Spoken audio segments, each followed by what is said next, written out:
dan pada saat yang sama, secara diam-diam mengisi ulang bagian dalam tambang tembaga. Tampaknya pabrik tembaga berantai mengimpor biji yang dihasilkan oleh tambang tembaga dan menciptakan pendapatan bagi tambang tembaga tersebut.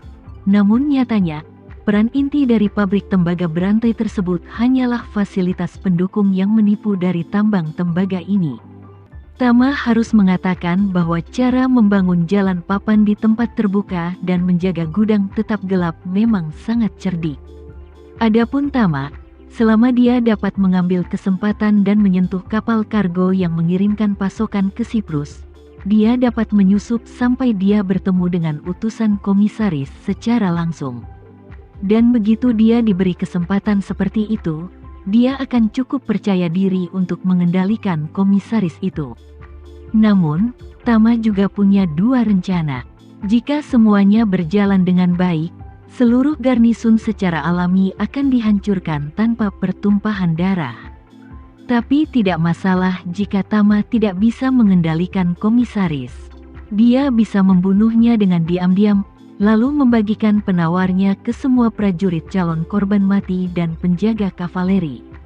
Tidak peduli dengan yang lainnya, biarkan ini para prajurit yang mati dan penjaga ksatria bermain dengan bebas.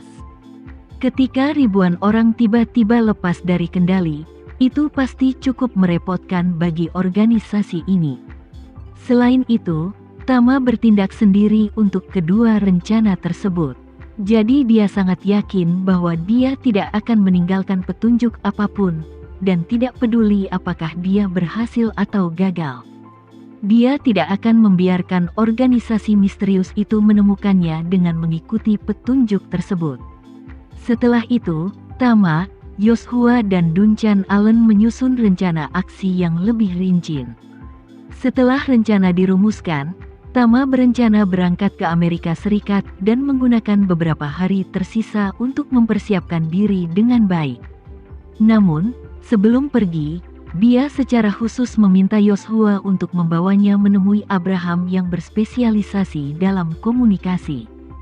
Saat ini, Front Kataklismik telah menyiapkan gedung 2 lantai independen untuk Abraham, yang khusus digunakan untuk penelitiannya. Meskipun Abraham baru saja tiba di Suriah selama beberapa hari, kondisinya secara keseluruhan telah mengalami perubahan yang mengejutkan. Tidak hanya semangat, corak, dan suasana hatinya terlihat jauh lebih baik, tetapi ia juga tampak jauh lebih muda. Melihat Tama, Abraham sangat terkejut, dan berkata dengan penuh semangat, "Tuan Renza, mengapa Anda datang ke Suriah?"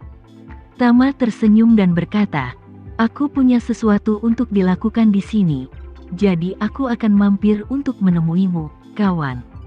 Apakah kamu sudah terbiasa berada di sini akhir-akhir ini?" Abraham berkata dengan wajah puas, "Sejak saya datang ke sini, saya merasa segar setiap hari. Tetapi satu-satunya penyesalan adalah pekerjaan masih harus menunggu peralatan tersedia. Jadi tidak ada cara untuk memulainya secara langsung." Saat dia mengatakan itu, dia melanjutkan, "Saya membuat daftar peralatan untuk Tuan Yoshua, dan dia mengatur pembelian tanpa diskon. Apa yang saya inginkan pada dasarnya adalah peralatan terkait komunikasi sipil top dunia. Setelah peralatan tiba di Suriah satu demi satu, saya berencana untuk membangun sistem komunikasi terenkripsi yang dapat mencakup seluruh pangkalan, dan dalam prosesnya, merancang algoritma enkripsi, yang dapat disinkronkan setelah satelit pergi ke luar angkasa." Tama bertanya dengan rasa ingin tahu, "Kawan, kapan satelit kita sendiri akan pergi ke luar angkasa?"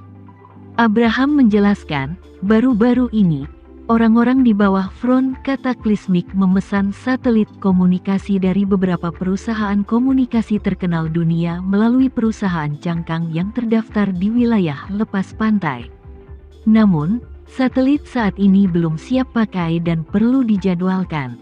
Setelah satelit selesai dari jalur produksi, pertama kami akan mengirimkannya ke Suriah.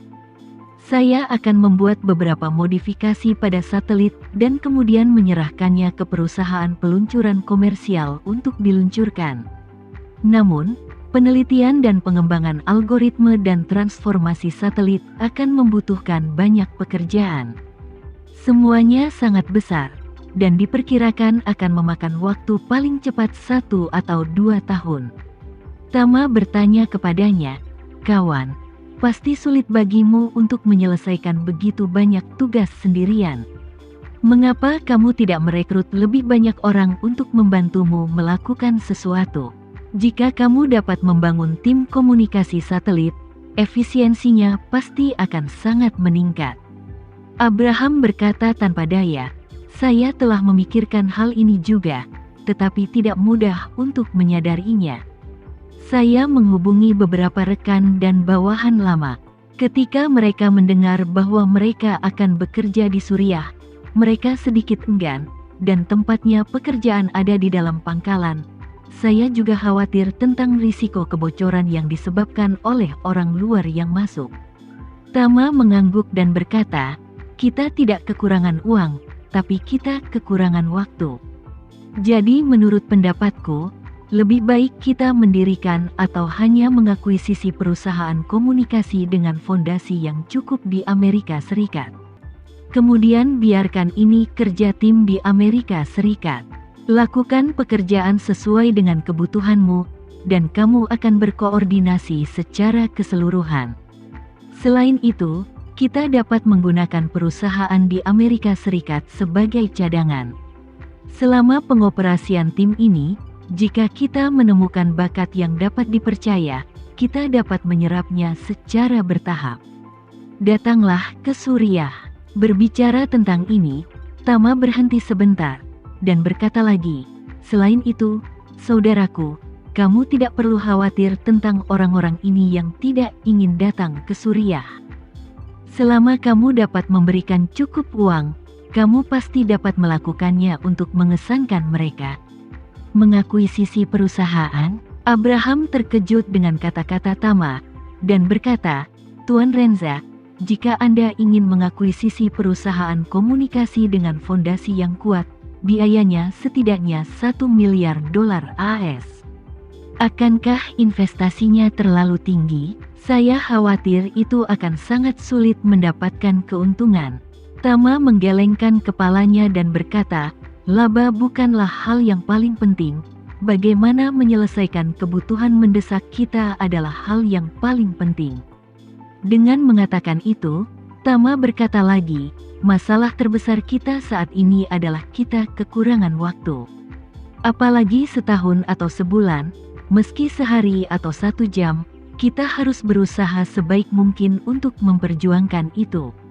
Waktu jauh lebih penting daripada uang." Tama berhenti sejenak, lalu melanjutkan, "Jika kamu ingin berkembang lebih cepat dari orang biasa, kamu harus mengubah cara berpikir yang hanya menyelesaikan kebutuhan mendesak. Jika tidak ada orang, atau kamu tidak dapat merekrut orang, jika kamu tetap pada bagaimana menyelesaikan masalah perekrutan, pada dasarnya sulit untuk mewujudkan hal-hal besar. Syarat untuk melakukan hal besar adalah strukturnya harus cukup besar. Ketika perusahaan besar itu menghadapi masalah yang sama, mereka tidak akan memikirkan bagaimana membangun tim dari awal dan kemudian mengembangkan produk. Mereka akan memikirkan penyelesaiannya terlebih dahulu. Solusinya langsung beli produk yang cocok di pasaran." Kemudian, Tama berkata lagi, "Elon Musk tidak akan membuang waktu dan energi yang berharga untuk membuat Twitter sendiri dan membeli Twitter secara langsung. Itu yang paling hemat untuknya. Bahkan, kita juga sama. Jika kamu masih perlu merekrut karyawan satu persatu, maka ada terlalu banyak variabel. Bahkan jika kamu berharap untuk menyelesaikan masalah dalam 2 tahun, begitu ada pergantian personel, kali ini akan menjadi tidak terbatas. Pertama-tama, siklus rekrutmen harus lebih lama dari yang diharapkan. Awalnya direncanakan untuk merekrut cukup staf dalam 3 bulan, tetapi sebenarnya bisa memakan waktu setidaknya setengah tahun atau bahkan lebih lama. Kedua, stabilitas personel tidak mencukupi. Tim yang direkrut dalam beberapa bulan akan membutuhkan setidaknya beberapa bulan untuk berkultivasi. Tetapi begitu para pendatang baru yang telah dilatih dengan upaya yang telaten tiba-tiba ingin pergi, waktu bulan-bulan ini mungkin akan sia-sia. Bahkan perekrutan dan pelatihan, setengah tahun upaya yang melelahkan sia-sia, dan kita tidak punya cara lain saat itu, selain memulai proses dari awal lagi. Juga, tidak cukup bagi karyawan untuk menjadi stabil. Premis stabilitas adalah bahwa mereka memiliki kemampuan yang cukup untuk mengatasi pekerjaan mereka.